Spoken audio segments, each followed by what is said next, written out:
আসসালামু আলাইকুম ওয়া রাহমাতুল্লাহ। ওয়ালাইকুম আসসালাম। নাহমাদুহু ওয়া নুসাল্লি আলা রাসূলিহিল কারীম, আম্মা বাদ। আউযু বিল্লাহি মিনাশ শাইতানির রাজীম। বিসমিল্লাহির রহমানির রহিম। ইন্না আউয়ালা বাইতিন উদিয়া লিন-নাস লাল্লাযী বিবাক্কাতা মুবারাকান ওয়া হুদান লিল আলামিন ফিহি আয়াতুন বায়িনাতুন মাকামু ইব্রাহিম ওমান দাখালাহু কানা আমিনান ওয়ালিল্লাহি আলান নাসি হজ্জুল বাইতি মান ইসতাতা ইলাইহি সাবিলা ওমান কাফারা ফাইন্নাল্লাহা গানিয়্যুন আনিল আলামিন। সাদাকাল্লাহুল আযীম ওয়া সাদাকা রাসূলুহুন নাবিয়ুল কারীম।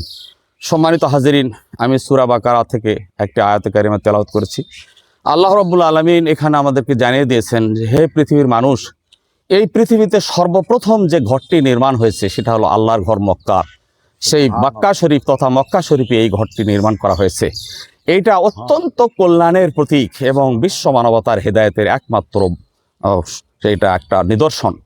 এবং যারা এর মধ্যে রয়েছে বড় বড় আল্লাহ পাকের বড় বড় আয়াত, বড় বড় নিদর্শন, যেমন মাকাম ইব্রাহিম, সাফা মারওয়া, হাজর আসওয়াদ, এই সমস্ত হচ্ছে আল্লাহ পাকের একত্ববাদের নিদর্শন।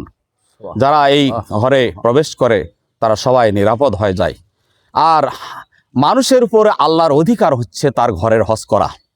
মানুষের উপরে আল্লাহর অধিকার হচ্ছে তার ঘরের হজ করা। আর যারা এটাকে অস্বীকার করে তারা জেনে রাখুক যে আল্লাহ গোটা বিশ্ব জাহান থেকে তিনি অমুখাপেক্ষী।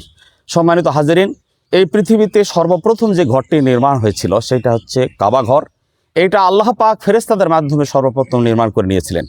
এরপরে হজরত নূহ আলাইহিস সালাতু সালামের প্লাবনে এই ঘরটি যখন বিধ্বস্ত হয়ে যায়, এরপরে দীর্ঘদিন পরে হজরত ইব্রাহিম আলাইহিস সালাতু সালামের মাধ্যমে এই ঘরটি আবার পুনর্নির্মাণ করা হয়।